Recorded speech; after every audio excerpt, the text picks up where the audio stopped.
Welcome to spooky season. Do you like bats?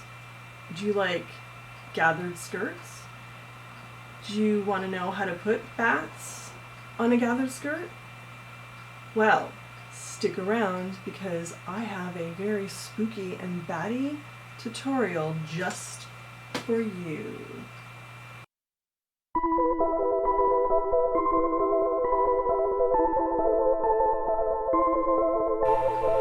Hello, welcome to Killer Kitsch Lizzie, my weird little world where I like to knit and sew and do other crafty things and sometimes make spooky things.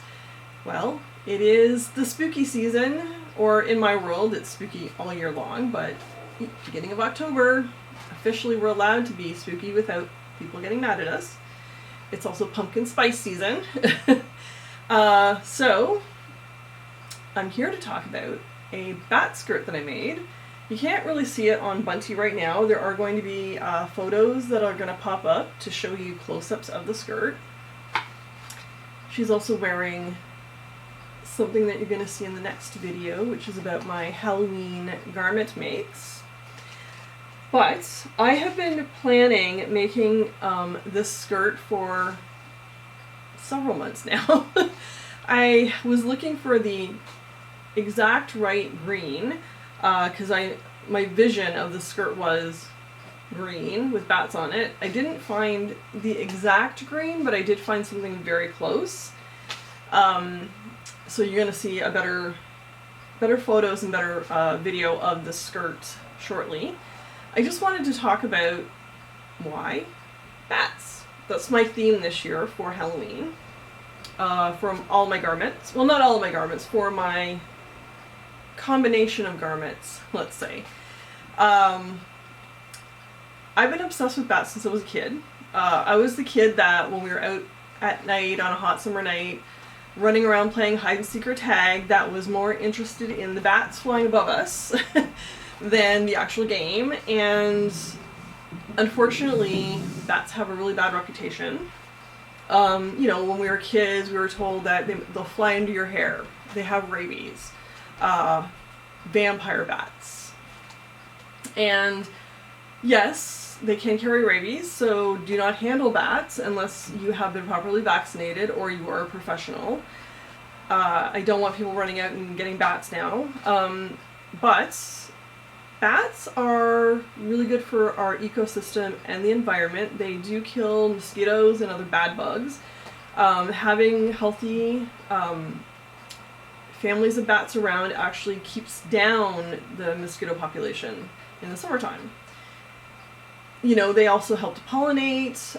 There's a whole bunch of really interesting things that bats do for us. And I do have, I'm going to link below. I didn't do it this summer, but usually every summer I do a bunch of blog posts about bats. And I talk about the things that they do for us, or history about them, or where they come into culture and things like that. So I will put links to that below. Also, there's a lot of really interesting information in there and links to other websites and whatnot. But yeah, I love bats. As you would have seen in the last video, actually, I have created a beret called Batty About Bats Beret, and it's based on bats. So yes, that is where this theme has come from. How I made my skirt was I bought a lot of green fabric. I did a very, very gathered skirt. It is probably the most gathers I've put in a skirt to date. Because I wanted to put a lot of bats on my skirt. And how I put the bats on my skirt was I used heat transfer vinyl, and I have a Cricut, and I have a Cricut press. So I've used all of those to put the bats on the skirt, and I have them flying around. It looks like they're flying around, basically. So what's coming up next is going to be a tutorial on how I made the skirt with my Cricut, basically. If you don't have a Cricut, you don't necessarily need a Cricut to do this. It's just, it saves time and the cuts are more precise. You can cut these bats out by hand. I didn't actually create the template for the bats myself. I did find SVG files on Etsy. However, there are free templates all over the internets. So if you wanted to cut the bats out by hand, please feel free to do that. And then you just need an iron and parchment paper to press them down. It just takes a little bit longer than using the Cricut press. You can also cut these all out in felt. Last year I made a Halloween skirt. I'll insert a photo here somewhere. Last year's theme was pumpkins. And I actually cut those all out in felt and I hand sewed them on. Or actually machine and hand sewed them. I think it was a little bit of both. That took a lot longer than pressing heat transfer vinyl onto fabric. The skirt is also 100% cotton. Heat transfer tends to adhere better to cotton than anything else, at least in my experience. I have tried cotton blend or poly cotton blend, and I just find it didn't actually stick as well. But that's my experience. Someone else might have a different one. So, with that little bit of background, and without further ado, here is the tutorial. So this video is going to be about the Halloween skirt I'm putting together and how I use my Cricut as part of putting that skirt together. So in order to make the skirts, I have already cut all the panels out. It's going to be a gathered skirt. I've already sewn the panels together. So that part is done. Once I add all of the pieces, it's going to be bats. I'm going to be adding bats. So once I've added all the bats, then I'll put on the waistband and the zipper. The skirt is already hemmed. Make sure I got that out of the way so I know for sure where to place the bats. I have my Cricut. I have the heat transfer vinyl already laid out on the Cricut, and I'm using the Cricut brand. And it's called the Everyday Iron On. Everyday Iron On. It's Strong Bond. There are other brands out there. I have also used Caesar. Works very well. Just so happened that I have the Cricut brand on hand. So you're going to need, I'm just going to repeat this. You're going to need heat transfer vinyl for this. You can also do felt, but you're going to have to sew that on, or you're going to have to find a way to adhere it to the skirt. I have the skirt ready to go. And this is going to be for pressing the bats on. This is a heat transfer pad or a iron. It's a heat pad, basically. It goes under the in my case, I'm using the press, the actual Cricut press for this, which is this here. Hopefully you can see that. And the pad is I don't know, it's easier to press things on. You can also use a towel if you want. Completely up to you. I was using a towel before, and I just find this is more convenient, and I just feel things get pressed on much easier. Yeah, so these are the supplies that I'm needing. I also have black rickrack. I'm deciding whether or not to put it around the bottom of the skirt. I might not even have enough actually of the rickrack anyway. I may or may not put it. I'm not sure. I'm going to decide that once I have all the bats on. So the next little bit you're going to see is me on my computer with the Cricut software. And I'll talk through the bat part. So this is not going to be a very thorough Cricut tutorial at all. This is just more about me making my skirt. A very thorough Cricut tutorial on how I use it in my sewing is coming in the future. I am working on that right now. This is just about the skirt. So if you're looking for a more thorough tutorial, please subscribe to the channel because it is coming. Anyways, those are my supplies for now. Hello, so as I just mentioned, I'm just going to quickly go through what I do on the Cricut for the bats for the bat skirt. Now this is not a thorough Cricut tutorial. I am actually going to do a much longer, more thorough tutorial on a whole bunch of different things, like where I get my SVGs, from beginning to end of, uploading the SVG, putting it on your workspace, all that, like all the way to the end of the printing. I'm going to do a more thorough tutorial soon. So if you're not subscribed, please subscribe so you don't miss that. However, for the bat skirt, which you've seen part of already, I gathered a bunch of different shapes of bats, as you will see here, because the way I'm laying it out on the material is I want it to look like a bunch of bats flying around, but I also want it to look like a variety of different types of bats flying around, if that makes sense. And I also wanted to do a couple of different sizes. I mean, these ones are fairly the same. However, I wanted to have a few really big bats, and I think I'll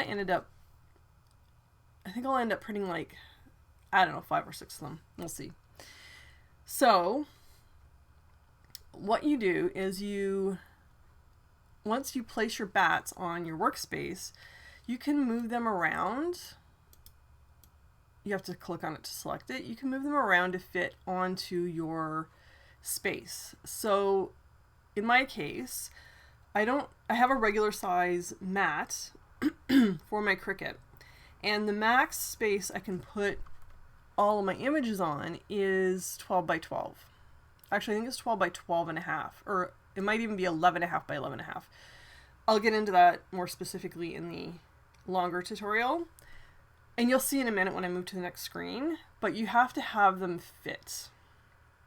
Otherwise, it won't print properly, or it might, like cut parts off, or might not even print at all, because I have gotten error messages before where it tells me that I have to go back and resize my workspace, or the images. Anyway, so once you have them, you're going to have a bunch of individual ones all over your workspace. In order to print them like this and to save vinyl, because if you don't, what'll happen is, well, actually, let me just show you. So if you go make it now, it'll take a second to load. They're going to be like this in a line, and you're going to have to use 2 mats, and it wastes a lot of space. We're not going to do that. What we're going to do is we're going to do a thing called attach. In order to do that, you select everything. I could also do like a select all thing, and now they're all together. However, to keep them together, you have to click over on the right hand side in the bottom. See this where my mouse is moving? There is a paper clip with the word attach under it. If you click that, it now makes it all one cohesive piece of artwork. Then the next thing you're going to do after this is you're going to go to Make It, which is in the top right hand corner.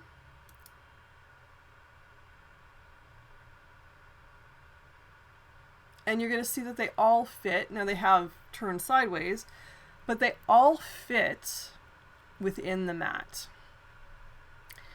Now, the next step, when you're printing on, oh no, see I have an error message here. It says at least one of your images is larger than the 11.5 in height or width.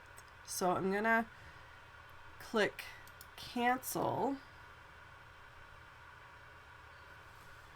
Oh, see, it's this bat here. This little bat up here in the top right. I'm just going to, instead of like detaching it and resizing, because there might be something else coming off the space. So I'm just going to move it until it is, I think now, probably 11 3/4 or something like that. I'm going to save this though, because you should always continually save your work. Okay, and then I'm going to click make it again. Yeah, see, I don't have an error message now, so we're good. Now, when you're using heat transfer vinyl, the sticky side or the glue side of the vinyl is going to be facing up when you cut. And because of that, now in this case, I don't have to mirror it. I can just leave it as is if I want my bats to go this way. If you're using any kind of text in your project, or if your image has to be a specific direction, you're going to click mirror, and it's going to flip the image, as you would have just seen. And then that way, when you go to print it, it is going to cut it properly. Now, on other types of vinyl, you wouldn't need to do this. So, because what it's going to do is it's going to cut the top of the vinyl as opposed to the underside. If that makes sense, the glue part is on the underside of the vinyl, but the material holding the vinyl in place, if you don't mirror heat transfer vinyl, that's going to get cut instead of the actual vinyl, if that makes sense. Again, when I do the upcoming longer video, I'll get into more detail about all that stuff. So the next step here is you're going to click continue, bottom right hand corner. Again, it's going to take a minute to load. And over here you're seeing it's all on one mat. Oh, the files are called Basic Cut. There's different kinds of files. There's Basic Cut, there's layered files, there's font or text files. Again, as I keep repeating, I'll get into that in a longer video.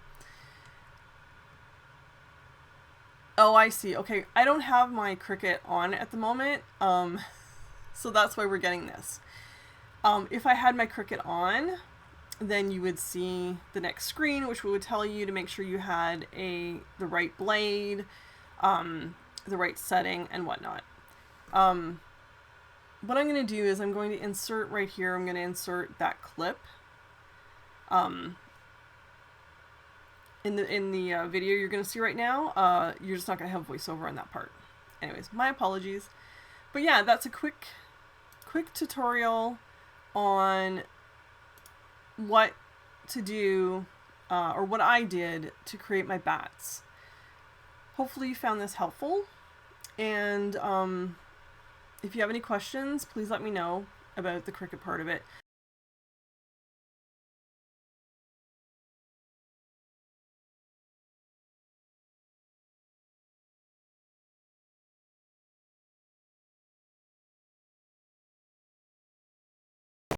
So what we do next is we make sure this is pushed up here, because this is going to grab it to push the vinyl through. It is rolling up a little bit here, but I think it should still be okay. It should still go in okay. And you see there's a flashing button here, so we're going to push that.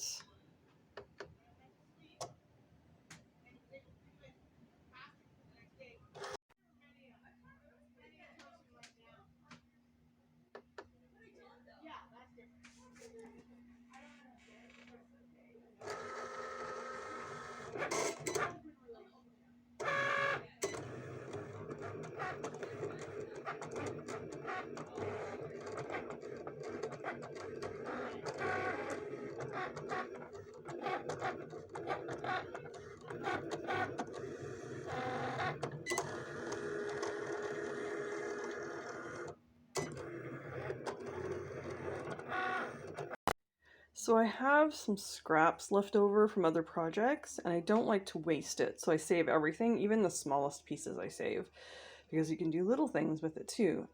Yeah, so what I'm doing is I've now created, as you would have seen in the previous screen, a bigger bat on just the one on the screen. And this is going to be, I know it takes a bit longer, but I'm going to print one at a time of the bigger bat. And then this way I'm using up the scrap ends of other projects. And then I'm going to do a quick layout with what I have after I weed it. And if I need a few more bats, I still have some smaller scraps of paper left, or sorry, vinyl left. So if I feel like it's not filling up the skirt enough, then I'll cut out a bunch of smaller ones as well. And we have bats.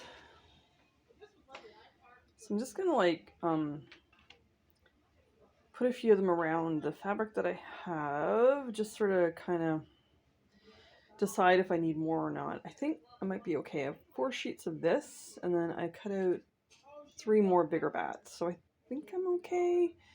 I'm not gonna have them really all close together. I'm gonna space them out and stuff, so I think this might be enough.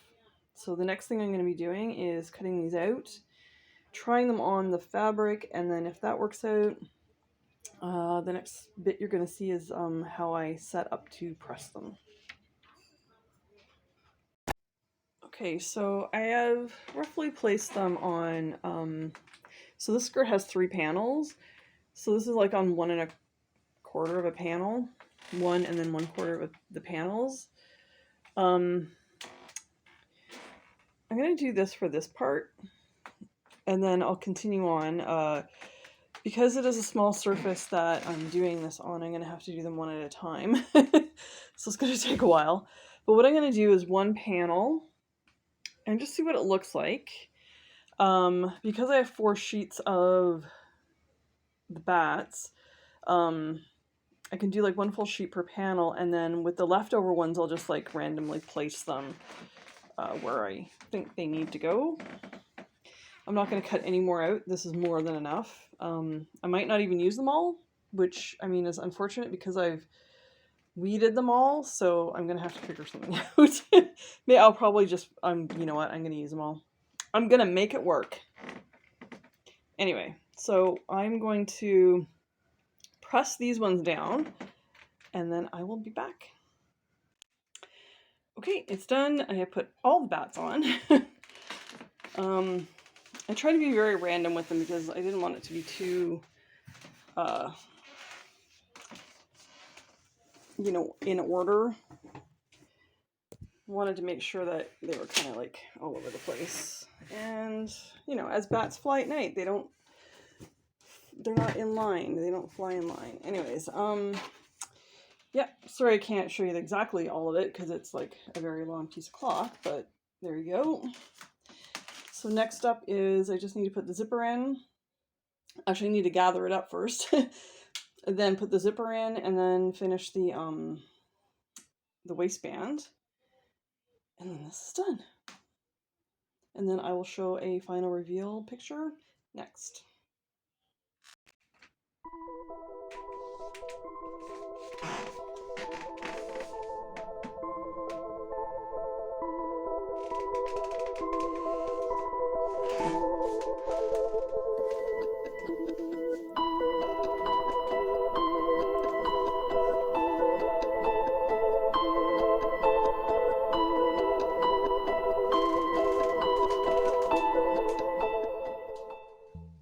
Welcome back. I hope you enjoyed the tutorial and you found it helpful. If you have any questions about it, please leave in the comments below, and I will answer to the best of my ability. Yeah, hopefully you enjoyed that. It was a lot of fun. It did take, I'm not gonna lie, it did take quite a while from beginning to end of making the skirt. Even though using the heat transfer with the Cricut was faster, it did take quite a while. It was a labor of love, and I'm going to get a lot of wear out of the skirt in October. After spending all that time making it, I sure am. If you are making Halloween costumes or garments, let me know below and what you're making. I would love to find out what you're making. Usually I don't make costumes anymore. I make Halloween garments instead. I get more wear out of it, whereas a costume, it gets shoved into a closet. Though next year that might change because I do have an idea. But the pieces can also be used in everyday life. Yeah, if you've enjoyed this video, please like, subscribe, share it, because I would love to continue to grow as a channel. I am growing, it's slow and steady, as I say. And yeah, I hope you're enjoying spooky season. I hope you're having a lot of pumpkin spice lattes. And get spooky and stay kitschy.